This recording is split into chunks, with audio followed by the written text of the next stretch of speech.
แกงเขียดหน่อยพูดเลยนบมือน้ำตีไข่มุกสิไปหาเขียดไอ้ก็จะได้กบแล้วก็ได้เลยขี้นี่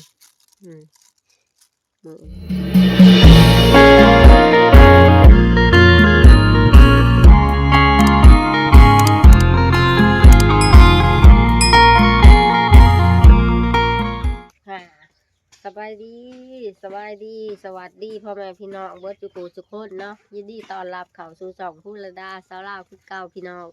มื้อนี้เจ้าดาสิไปหากินทุกคนไปหาเขียดหากบมื้อนี้ตามทงหน้าตามห้วยบ้านเฮานี่แหละเนาะหากินตามธรรมชาติเจ้าดาสิได้บ่มื้อนี้ไปเบิ่งนำกันเลยทุกคนสิได้กินเพลนอยู่บ่ไปกับน้องไข่มุกได้ทุกคนเด้น้องไข่มุกก็สิไปหาเขียดซอยแม่เลยย่างโอ้ย่างลงทง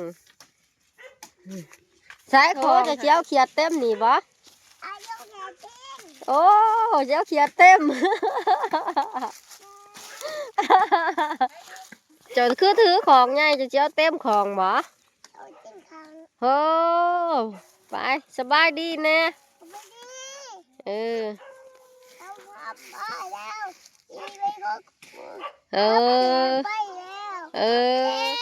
นบมือน้ำตีไข่มุกสิไปหาเขียดกับลูกสาว2 คนเนาะคันบ่หากับบ่มีกินทุกคนเนาะหากินไปตามธรรมชาตินี่ไปกับลูกสาวเหมือนลูกสาวถือของ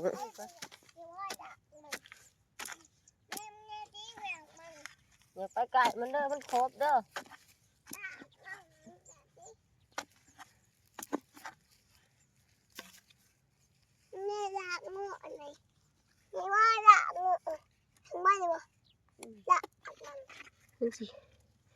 นี่แม่ก็มันขึ้นมาอันนี้นี่ไหนแล้วโตบักใหญ่มันนะเฮ้หูมันโตบักใหญ่นะทุกคนกระปูนะใช่สาคูดได้เอาใจยัดลงยัดลง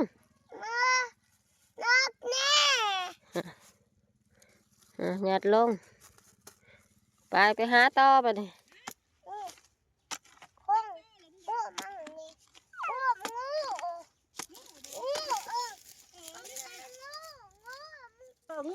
่สิโคตรไม่ใหญ่เราก็ลงมาหาเขียดคือการที่ลงขวดเขียดใช่ได้นี่ไม่ใหญ่ไปบ่ไปฮะบ่มีนะไม่ใหญ่เราคูดเบิ่งเขิบยับออกตีให้เราคูดฮะนะบ่มีสักลงขวดเขียดใช่ห่วยดีกว่า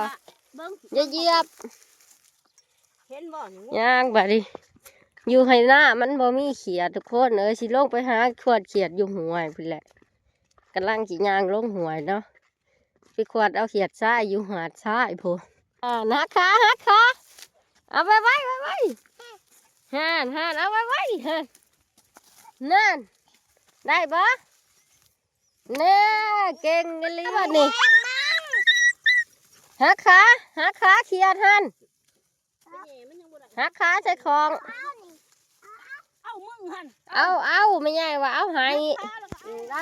าดพุดเขียดเคิบฟังพี่น้องก้อนที่ห่อนหวยลาดเขียดเคิบก้อนนี่ได้แล้วเขียดเคิบทุกคนเลยเอาของมาใส่เอาไปใส่ของขุดเก่งเลยทุกคนไม่ใหญ่เราขุดเราได้ลายเลยนะขอแก้วไม่ใหญ่เดี๋ยวอะไรยับออกค่ะดีไม่ใหญ่เราได้เบ้อป้าไปไทยเหรอป้าไม่ใหญ่ได้ทั้งกบทั้งเขียดพวกไม่ใหญ่ได้ลายเนาะกบเขียดเนาะพี่น้องได้ฮะดิพี่เอาไหมฮันได้บ่บาดีได้บ่ฮันนั่น เย้เก่งจังเลยได้แล้ว ชักยาบ่เป็นเพจเป็นหมอชักยาบ่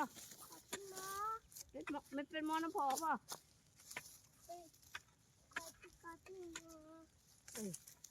ในหมอในหมาบ่มันเจ็บไปไป อัน เลย นี้ฮะได้ละตัวบุกใหญ่ดอมใหญ่ลงมาหอดหวยเลยทุกคนเลยน้ำใสเลยสิมาขวดเขียดซ้ายน้ำใสอะไรใหญ่เดือดสามเลยขวดเบิ้งมุก โอ้ย กดเขียดฮะ สี่ตัวเลย ตัวน้อยน้อยน้อยดิหาตัว ไม่หาเลยมีอย่างเดียวมุกบุทันใดพ่อโตอยู่ ไอ้บ่นั่งซื่อ คนที่เต้าบักเต้า หมออย่างนี้หมอขี้ข้า ให้บ้าใจ หาโคบหาเขียนก็บ่เป็นหมอตัวนี้ บ้าใจ หามาเลย ให้เชื่อ นี่เด้ตัวหนึ่งนี่ อามา นี่ได้อะไรทุกคนนี่ขวดลูกขวดนี่ขวดน้ำไม่ใหญ่นี่ขวดแนวนี่มันจังเห็นเขียดนี่แม่บอกนี่ อะไรเกียดกีฬา เอานี่ อันนี้วางดีได้สามโตทุกคนเอ้ยนี่วางเดียวจะได้ขวดได้สามโตเนาะเขียด มัน ซะ จับเอา ไปหาดใหม่ต่อทุกคน เฮ้ยไปเลย ไปย่างไปแล้วใหญ่ผู้ไปหาทั้งนาผู้ไปย่าง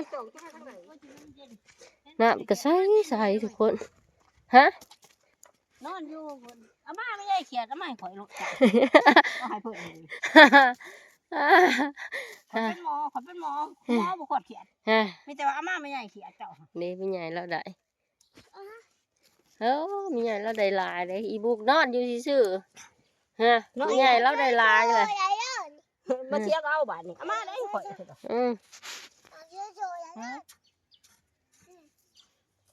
หาขวดน้ำไม่ใหญ่หาเห็นบอลแล้วขวด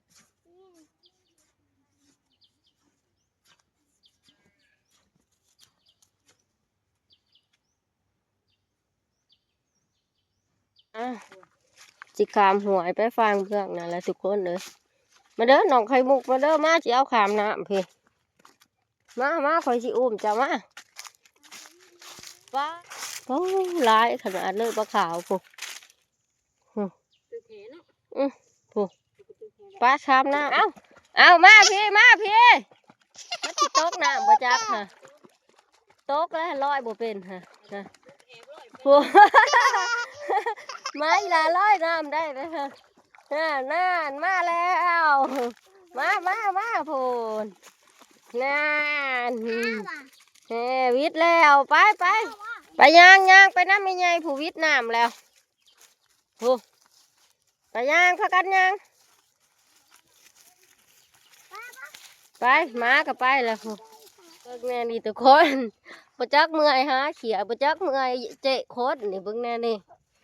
โอ้นี่ทุกคนเขาย่างเอาเองอ่ะเด้อไข่มุกย่างเองเลยเด้อไม่ใหญ่ล่างเขียดละเจ้าล่าก็อยู่ในของเขียดเจ้าล่าผู้บริล่างดอกเมื่อล่างอยู่เที่ยงได้อยู่กำหนึ่งคืนจางห่วยเลยทุกคนเอ้ยห่อนแดดแห้งเลยพาลูกมาแล้วอีโต้นลูกมาไว้มาเบิ่งเขียดดิมาแกล้งเขียดบ้านนี่มาเด้อมาหอดเตียงโดดทุกคน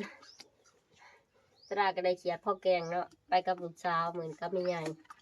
สระสิแกล้งเขียดกินมื้อนี่ทุกคนเลยสระได้เขียดพ่อแกงทุกคนเราแม่ใหญ่แล้วได้หลายกว่าสระหยาบลูกแล้วก็ได้น้อยหนึ่งนี่ดินะแต่ว่าพ่อแกงซ้ำเลยพักใส่แกงเขียดห้าวกะพักซี่เนาะก็สระปลูกเองเก็บไปใส่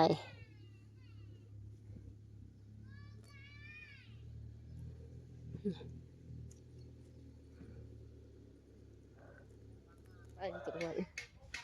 สระเสียเอามาใส่แกงเขียดเนาะพักสักซี่ไปขึ้น นี่คือแกงใส่แกงเขียดพี่น้องแกงเขียดโคตรเลยแกงใส่เขียดทุกคนไปตามข้าวเบื่อก่อนมัน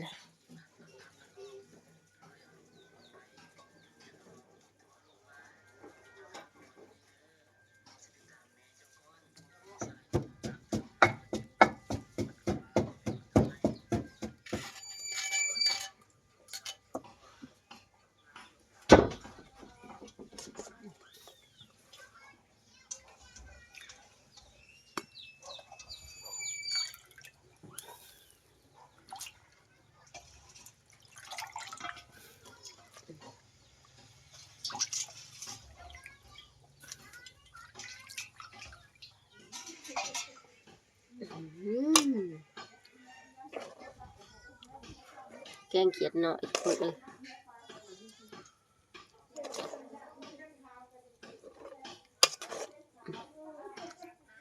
กินข้าวผู้เดียวทุกคน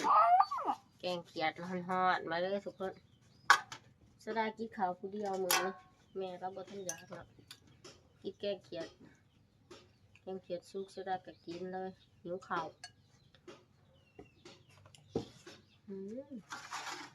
แซ่บๆกด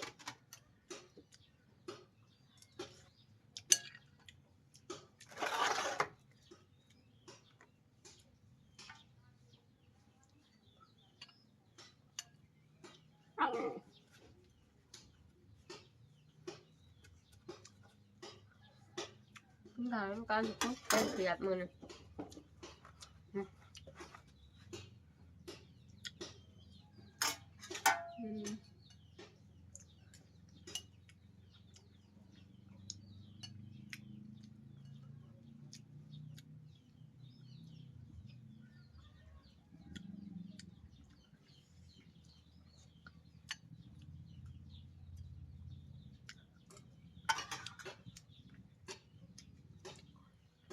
คนเดียวก็แซ่บคือเก่าทุกคนเลย